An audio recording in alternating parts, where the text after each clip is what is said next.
Hello प्यारे बच्चों, स्वागत है फिर से आपका हमारे सुंदर से चैनल केमिस्ट्री यूरिका में।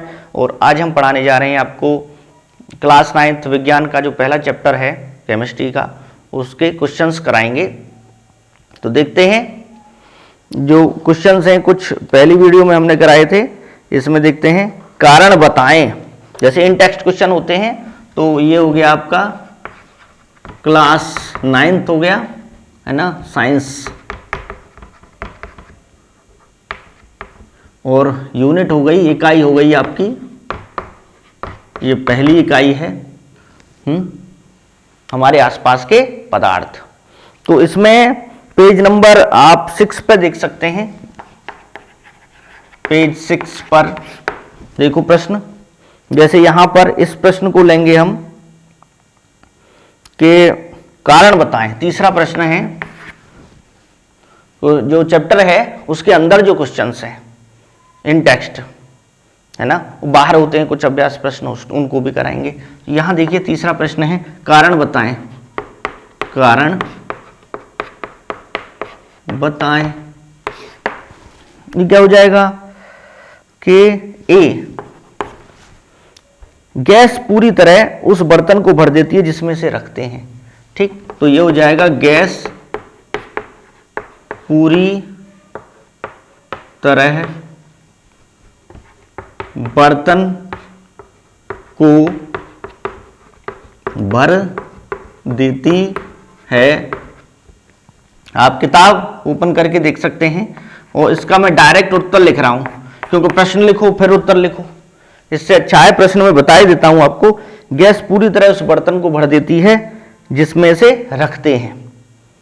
आप चाहे 1 किलोग्राम गैस को 2 लीटर के सिलेंडर में ले लो, तो उसका आयतन 2 लीटर हो जाएगा, पूरे में फैल जाएगी। यहां तक कि एक कमरे में आप सिलेंडर को खोल दो तो कमरे में पूरे में फैल जाएगी गैस। वो नहीं रहती है एक जगह पर, निश्चित नहीं रहती है। ठीक, 4 लीटर के सिलेंडर में 1 किलोग्राम गैस को डाल दो तो उसका आयतन 4 लीटर हो जाएगा, क्योंकि उसके अणुओं के बीच आकर्षण बल बहुत कम होता है या ना के बराबर होता है। ठीक, तो वो स्वतंत्र रूप से घूमती है, किसी भी डायरेक्शन में उसके अणु घूमते हैं, भर देती है, क्योंकि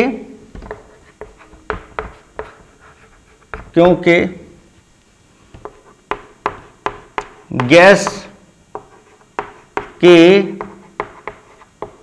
अणुओं के बीच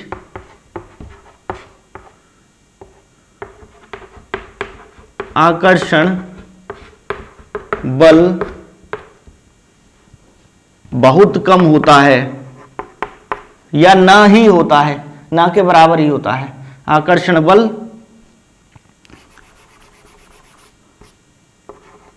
नहीं होता है। वो आकर्षण बल भी जो बनाया जाता है ना, वो दाब लगा के या उसको ठंडा करके बनाया जाता है। क्लियर? नहीं होता है। अतः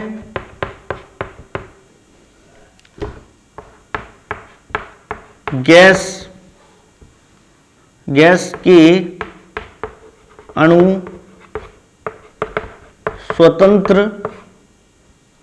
स्वतंत्र रूप से किसी भी दिशा में घूमते हैं। इसी कारण गैस का आयतन और आकृति दोनों क्या होते हैं? अनिश्चित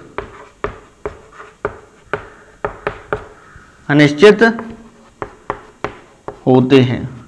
अब देखो 2 तरीके के प्रश्न हैं। अगर ये पूछ लिया जाए कि गैस का आकृति और आयतन जो है दोनों अनिश्चित क्यों होते हैं, तो भी इसका कारण यही लिख सकते हो। और ये पूछा जा रहा है कि क्यों आंखें पूरे बर्तन को भर देती है वो, तो भी उसका रीजन यही है।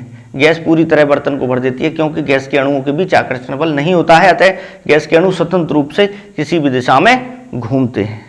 क्लियर? तो भी इसका उत्तर यही हो जाएगा। तो ये प्रश्न समझ में आ गया। अब अगला देखते हैं। देखिए,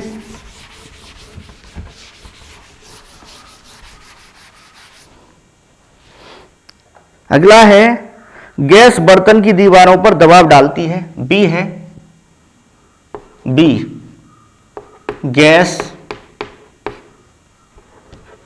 बर्तन की दीवार पर दीवारों दबाव डालती है। उसका कारण, अब देखिए, जैसे ये सिलेंडर है आपके पास में, ये पिस्टन लगा हुआ है यहां, ये आपका क्या हो गया, ये सिलेंडर हो गया। ठीक,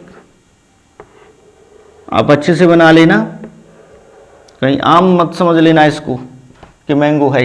ये सिलेंडर है, अब इसमें गैस भरी हुई है, ये गैस है और गैस टकराएगी। अब गैस के अणु इधर भी भागेंगे क्योंकि दूसरा तो कोई खींच ही नहीं रहा ना, इधर भी दबाव डालेंगे, इधर भी दबाव डालेंगे, ये भी डालेगा, ये भी डालेगा, ये भी डालेगा। समझ में आ गया?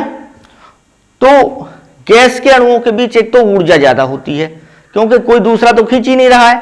अगर किसी को कोई पकड़ के खींचे तो ऊर्जा कम हो जाएगी, है ना, कस के पकड़ लो किसी को चारों तरफ से तो ऊर्जा कम हो जाएगी। लेकिन फ्री रहें, सारे बंधन तोड़ दे, वहां पे ऊर्जा क्या है, ज्यादा हो जाएगी।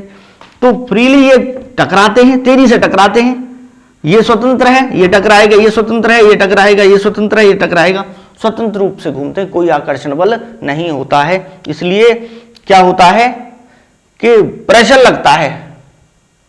समझ में आ गया? यानी एकांक क्षेत्रफल पर अगर हम यूनिट एरिया माने तो उस पर लगने वाला जो इनका जो बल है वो दाब कहलाता है। समझ में आ गया? तो क्या होगा कि क्यों इसको लिख सकते हैं, दबाव डालती है क्योंकि गैस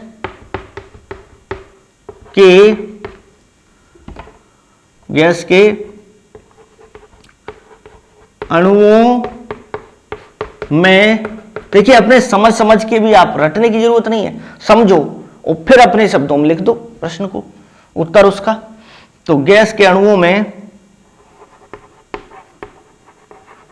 अधिक ऊर्जा होती है और आकर्षण बल बहुत कम या ना के बराबर होता है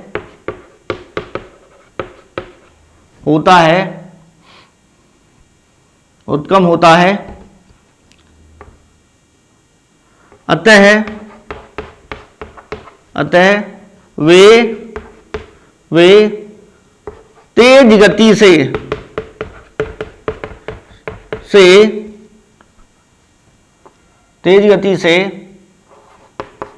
बर्तन की दीवारों पर टकराते हैं एवं दबाव डालते हैं। समझ में आ गया? तो गैस बर्तन की दीवारों पर दबाव डालती है क्योंकि गैस के अणुओं में अधिक ऊर्जा होती है और आकर्षण बल बहुत कम होता है, अतः वे तेज गति से बर्तन की दीवारों पर टकराते हैं। टकराने से तो दबाव बनेगा। समझ में आ गया? ये हो गया आपका क्या, दूसरा प्रश्न। तीसरा देखिए, कुछ के आंसर बहुत सीधे सीधे हैं, इसको यहां से हम मिटा देते हैं। कुछ बहुत ही सिंपल हैं, जैसे देखो आप, इसका जो है सी जो पार्ट है, लकड़ी की मेज ठोस कहलाती है। लकड़ी की मेज ठोस कहलाती है। ठोस कहलाती है लकड़ी की मेज। क्यों? क्योंकि अब जो ठोसों के गुण हैं वो लिख दो। क्योंकि देखो लकड़ी की मेज है, उसकी आकृति अगर मान लो आप आयताकार बना रहे हो तो आयताकार ही रहेगी जब तक उस पर कोई बाह्य बल ना लगाओ। अब आप तोड़ नहीं लगो उसको तो आकृति बिगड़ जाएगी। लेकिन हाँ, अगर एक जगह से उठा के दूसरी जगह रखो तो मेज की आकृति वही रहेगी। समझ में आ गया? तो आकृति निश्चित है और आयतन भी निश्चित है। एक जगह जितनी जगह घेरेगी वो दूसरी जगह भी उठा के रखोगे तो उतनी ही जगह घेरेगी, यानी आयतन भी उतना ही घेरती है। तो लिख दो, क्योंकि इसका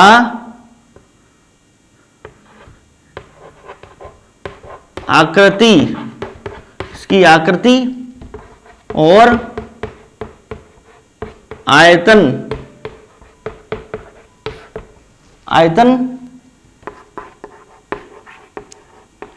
निश्चित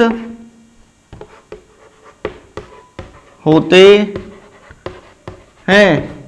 निश्चित होते हैं इसलिए ठोस कहलाती है। जिसमें दोनों ही निश्चित होंगे वो ठोस कहलाएगी। सीधा सीधा आंसर है, बहुत सिंपल है। नेक्स्ट देखिए, अगला है प्रश्न, अभी चौक ले लेते हैं दूसरा। डी, हवा में हम आसानी से अपना हाथ चला सकते हैं लेकिन एक ठोस लकड़ी के टुकड़े में हाथ चलाने के लिए हमें कराटे में दक्ष होना पड़ेगा, है ना। जैसे कराटे एक्सपर्ट क्या करते हैं, ईंटों को भी तोड़ देते हैं, बहुत सारी ईंटें लगाते हैं, उनको भी हाथ से ऐसे तोड़ देते हैं। वो लकड़ी का जो तख्ता है उसको लगा के ऐसे हाथ से तोड़ देते हैं, एक साथ इतनी फोर्स लगाते हैं। उनको प्रैक्टिस की जाती है। ऐसे नहीं आप ही करने लगो बिना प्रैक्टिस के, बिना आप किसी भी ट्रेनिंग के आप करने लगो कि मैं भी तोड़ूंगा ईंट को, हाँ हाथ ही टूट जाएगा। इस तरह ऐसा मत करना, ठीक। तो वो एक्सपर्ट, उन्हें सिखाया जाता है कि कितना फोर्स लगाना है, कितना तेजी से लगाना, कितना ऊपर से लगाना। क्लियर? तो अब क्या है, हवा में तो ऐसे ही हाथ चला लेते हैं कोई, लेकिन अगर हमसे कहा जाए कि मेज, लकड़ी की मेज है उसमें हाथ चलाओ ऐसे करके, तो चला लेंगे नहीं, उसे तोड़ना पड़ेगा हमको, ठीक। तो क्या है, सीधा सीधा यही है। उसमें आकर्षण बल बहुत ज्यादा है लकड़ी के तख्ते में, तो उसमें हाथ चलाना है तो उसके अणुओं को तोड़ना पड़ेगा ना। अगर देखो पानी में, स्विमिंग पूल में कोई गोताखोर है या प्लेयर्स होते हैं, वो अगर तैरते हैं स्विमिंग पूल में तो क्या होता है, स्विमिंग पूल में अगर वो तैरते हैं तो उन्हें हाथ चलाने पड़ते हैं, हाथ पैर, क्योंकि पानी के अणुओं के बीच क्या है, आकर्षण बल होता है, फोर्स ऑफ अट्रैक्शन है, अंतर आणविक आकर्षण बल बोलते हैं। तो उसे काटना पड़ेगा ना, जब भी तो हाथ चलेगा। अब हवा में क्या है, हवा के अणुओं के बीच तो आकर्षण बल है नहीं, तो हमारे हाथ आराम से चल जाते हैं, है ना। कोई दूर दूर है, एक ऑक्सीजन का अणु यहां तो एक ऑक्सीजन का अणु यहां, एक यहां घूम रहा है। क्लियर? समझ में आ गया? तो इसका जो उत्तर है वो आप कैसे होगा, एक मिनट,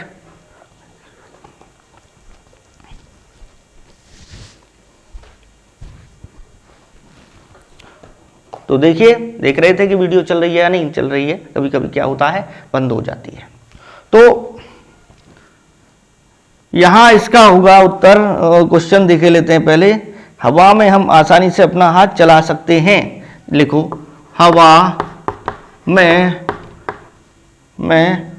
हम आसानी से, अब ऐसा मत करना कि हवा में हाथ चलाते ही रहो, अब खुद ही चल रहे हैं हाथ, अब हम नहीं चला, हमारे चल रहे हैं हाथ चौक से। आसानी से हाथ चला सकते हैं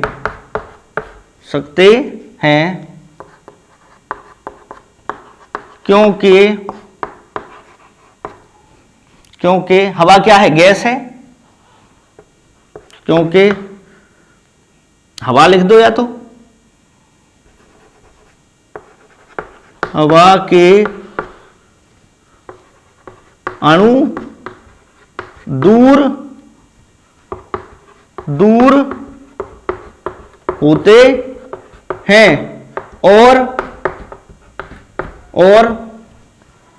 रिक्त स्थान बहुत क्या होता है, अधिक होता है। खाली जगह बहुत अधिक होता है। क्लियर? इसका तो ये रहा। दूसरा है, लेकिन एक ठोस लकड़ी के टुकड़े, ठीक। अब उसका उत्तर लिखिए। अब इसका उत्तर मैं ऊपर लिख देता हूं, इसी में मिला देना उसको, इसे मिटा दें तो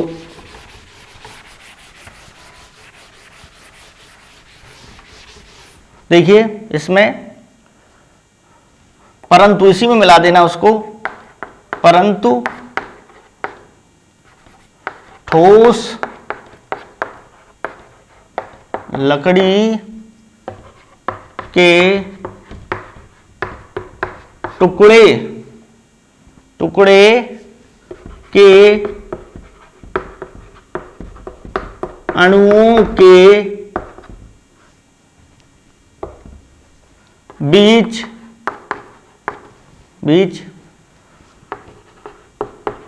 आकर्षण बल बहुत अधिक होगा एवं रिक्त स्थान बहुत कम होता है। अतः अब देखिए, ठोस के जो अणु होंगे ना, ऐसे होंगे, बिल्कुल पास पास सटे हुए,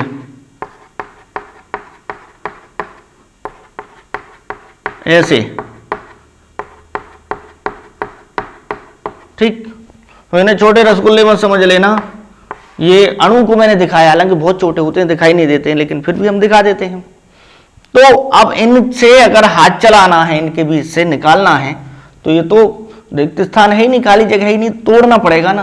तो कराटे एक्सपर्ट की जरूरत पड़ती है इसके बीच में से हाथ चलाने के लिए, जिससे टूट जाए और हमारा हाथ फिर हवा में चल सके। क्लियर? तो अतः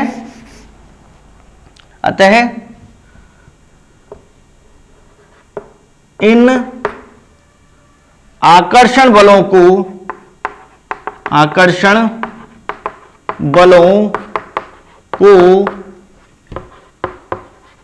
तोड़ने के लिए किसकी जरूरत पड़ेगी? यहां से भी हटा देते हैं इसको, आपने नोट तो कर ही लिया होगा। तोड़ने के लिए कराटे क्या लिखा है? मैं दक्ष होना पड़ेगा। ये इसका उत्तर हो गया। क्लियर है? तीसरा प्रश्न आपका क्या हो गया? कंप्लीट हो गया। तो बच्चों, छोटी छोटी ही वीडियो हम आपके लिए बनाएंगे जिससे आप उसको अच्छे से समझ सको। ये इस तरह के क्वेश्चंस हैं, बहुत ही आसान है। जैसे अगला जो प्रश्न है वो ये है कि सामान्यतः ठोस पदार्थों की अपेक्षा द्रवों का घनत्व तो कम होता है, लेकिन आपने बर्फ के टुकड़े को जल में तैरते हुए देखा होगा, पता लगाइए ऐसा क्यों है।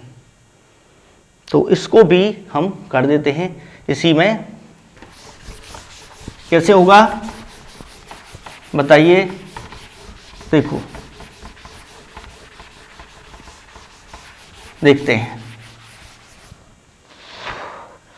क्वेश्चन नंबर 4 है इन टेक्स्ट का।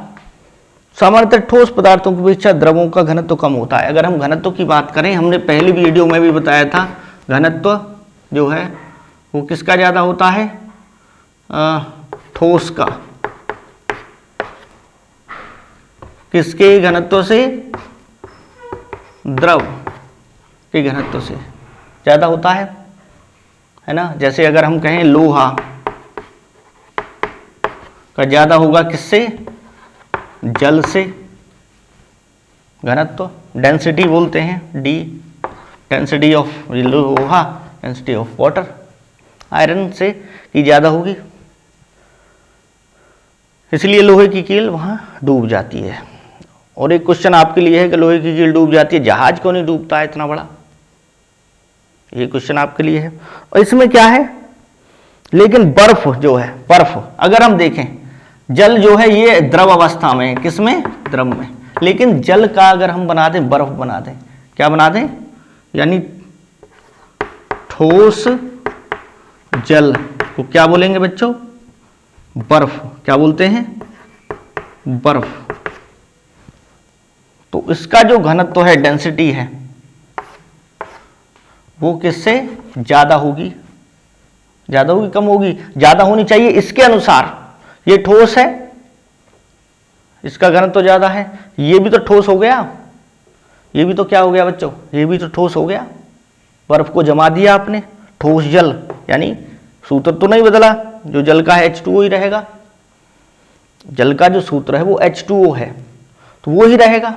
अब बर्फ बना दी तो बर्फ का ज्यादा होना चाहिए ना, जल से कौन सी, द्रव अवस्था में, ये तो बह रहा है और ये फिक्स हो गया, इसका आकृति आयतन दोनों निश्चित हो गए, लेकिन इसकी क्या है, आकृति अनिश्चित है, जिस बर्तन में डालोगे उसी का आकार ग्रहण कर लेगी, आकार, और आयतन, आयतन निश्चित है, आकृति आकार इसका अनिश्चित है। लेकिन होता क्या है, होना तो ये चाहिए, लेकिन इसमें उल्टा है, इसमें क्या है, इसका ज्यादा है, इसका जो घनत्व है वो ज्यादा है। बर्फ के टुकड़े को जल में तैरते हुए देखा होगा, और सीधी सीधी बात है कि बर्फ के जो टुकड़े होते हैं ना, वो जल पर तैरते रहते हैं, जबकि ठोस जो है वो डूब जाएगा, क्योंकि उसका घनत्व ज्यादा होगा, द्रव में डूब जाना चाहिए, लेकिन बर्फ के टुकड़े तैरते रहते हैं। बहुत बहुत बड़ी पहाड़ियां बर्फ की, अंटार्कटिका ग्लेशियर की, जहां माइनस में टेम्परेचर है, वो तैरती रहती हैं पानी में।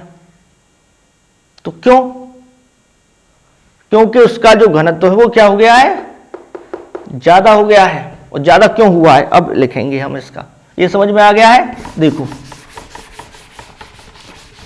देखिए बर्फ में उल्टा होगा, देखिए बर्फ, उत्तर लिख दीजिए इसका,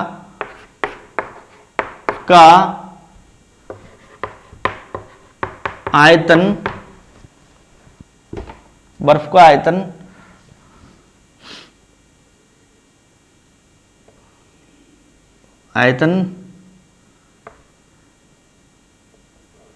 द्रव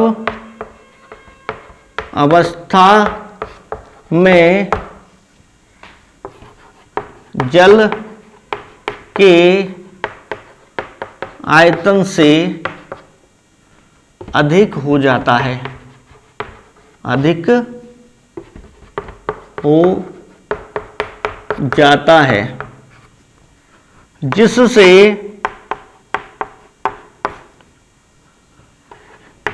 बर्फ का घनत्व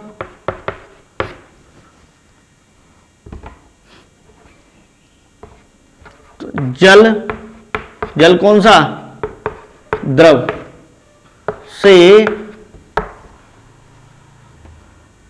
कम हो जाता है, इसलिए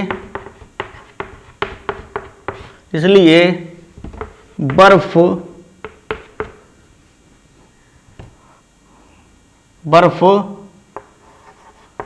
जल में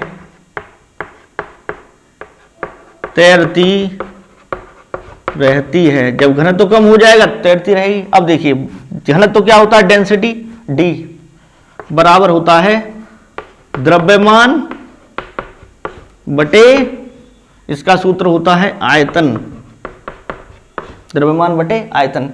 यानी कि आयतन अगर कोई ज्यादा घेर रहा है ना, आयतन ज्यादा है तो उसका घनत्व तो कम होगा। उल्टा रिलेशन है, द्रव्यमान ज्यादा होगा तो ये ज्यादा होगा, है ना। वो आयतन अगर बढ़ रहा है, आयतन बढ़ा तो ये कम हुआ, आयतन कम हुआ तो ये ज्यादा हुई। जैसे कॉटन, कपास देखी होगी, कॉटन, रुई जो है वो अगर 1 किलोग्राम रुई लें और 1 किलोग्राम लोहा लें तो रुई जो है वो ज्यादा जगह घेरती है, उसको किसी बड़े बोरे में भरना पड़ेगा 1 किलो को, जबकि लोहे का टुकड़ा 1 किलो का छोटी सी जगह में आ जाएगा। तो आयतन किसका ज्यादा हुआ? रुई का। आयतन ज्यादा हुआ तो उसका घनत्व तो कम होता है, वो भी तैरेगी जल की सतह पर। समझ में आ गया? तो घनत्व का मतलब है कि पास पास अणु होने चाहिए, आयतन कम होना चाहिए। अगर किसी क्लास में, क्लास का जो आयतन है वो तो निश्चित है, उसमें 20 बच्चे बैठे हैं, और अगर आपने और 20 और बुला लिए तो अब वो पास पास बैठेंगे, क्योंकि 40 हो गए ना, पास पास बैठेंगे तो उसका घनत्व तो ज्यादा हो गया। आयतन निश्चित था लेकिन द्रव्यमान बढ़ गया, अपने साथ कुछ वजन भी तो लेके आएंगे वो 20 जो आ रहे हैं, तो द्रव्यमान बढ़ गया तो उसका घनत्व तो बढ़ गया। शहरों की आबादी, शहरों का जो घनत्व होता है आबादी का वो ज्यादा होता है। क्यों? कि शहरों में पास पास, क्योंकि जगह की कमी होती है, गांव में तो जगह बहुत है, तो शहरों में जगह की कमी है तो पास पास रहते हैं। और तो और एक एक मकान में कई कई फ्लैट बने होते हैं, थोड़ी सी जगह में फ्लैट बना देते हैं, उसी में बहुत लोग रहते हैं, तो घनत्व तो ज्यादा हो जाता है। जगह कम है, आयतन कम है, आयतन कम है, घनत्व तो ज्यादा। समझ में आ गया? और एक मकान यहाँ, एक मकान बहुत दूर, एक मकान बहुत दूर, इस टाइप से अगर हो तो घनत्व तो कम होगा। तो क्लियर? तो अब बर्फ जो होती है ना, बर्फ जब बनती है, जमाते हैं, तो जैसे 1 किलोग्राम है आपके पास द्रव जल, द्रव अवस्था में जल है, और 1 किलोग्राम है बर्फ, तो होगा क्या? दोनों ही 1-1 किलोग्राम है। द्रव्यमान तो है, निश्चित है, लेकिन आयतन किसका ज्यादा हो गया? इसका। इसमें हाइड्रोजन बॉन्डिंग बनती है। बर्फ में कौन सी होती है? हाइड्रोजन आबंधन बनती है, जिसके कारण से इसका जो बर्फ का आयतन है वो बढ़ जाता है। जैसे इसीलिए सोचा देखा होगा आपने कि बोतल में पानी भर के थोड़ा सा उसको खाली रखते हैं ऊपर से, और फ्रिज में रख देते हैं, तो जिससे कि बर्फ जब बनेगी ना तो जो खाली जगह है उसको, आयतन को भी घेर लेगी। अगर पूरा भर दोगे तो बोतल फटने का डर है, क्योंकि जब भी बर्फ बनेगी तो उसका जो आयतन है बढ़ जाता है, तो हो सकता है बोतल टूट जाए। ठीक, बर्फ निकलना चाहेगी, इसीलिए बहुत ज़्यादा जब ठंड पड़ती है, -डिग्री माइनस में टेम्परेचर जाने की संभावना होती है, या 4 डिग्री सेल्सियस, यानी जिस पर बर्फ बन सके 0 डिग्री सेल्सियस पहुंच जाए। ठीक, तो वहाँ कभी कभी जो पाइप होते हैं नल के जो पाइप होते हैं वो फट जाते हैं, क्योंकि उनमें पानी भरा रहता है। क्योंकि सारी की सारी जो सारा का सारा जो जल है वो किस में बदल जाएगा? ठोस में, बर्फ में। तो इतनी सारी जब बर्फ बनेगी तो वो चाहेगी आकार ज़्यादा लेना, वो आयतन ज़्यादा लेना चाहेगी, आयतन ज़्यादा घेरना चाहेगी, लेकिन उसे मिलेगा नहीं, क्योंकि पाइप का जो आयतन है वो तो फिक्स है। तो वो फिर जब इतनी ज़्यादा अमाउंट में बर्फ बन जाएगी एक साथ, तो हो सकता है कि बहुत ज़्यादा मात्रा में है तो पाइप में दरारें पड़ जाती हैं। अगर लोहे का भी है तो उसमें भी क्या है, दरारें पड़ जाएंगी। प्लास्टिक को हुआ तो भी उसमें दरारें पड़ने का, फट जाते हैं, जब तो कहते हैं फट जाते हैं ठंड में, क्योंकि आयतन ज़्यादा हो जाता है। क्लियर? तो ये समझ में आ गया। इसलिए बर्फ का जो आयतन है वो ज़्यादा हो गया और घनत्व तो कम हो गया, इसलिए वो तैरता, जो जिसका घनत्व तो कम होगा वो तैरता रहेगा। ठीक है बच्चों, इतने प्रश्न हमने आज आपको कराए हैं। चैनल को सब्सक्राइब कर दें, वीडियो को लाइक करें, शेयर करें, जय हिंद, जय भारत, वंदे मातरम।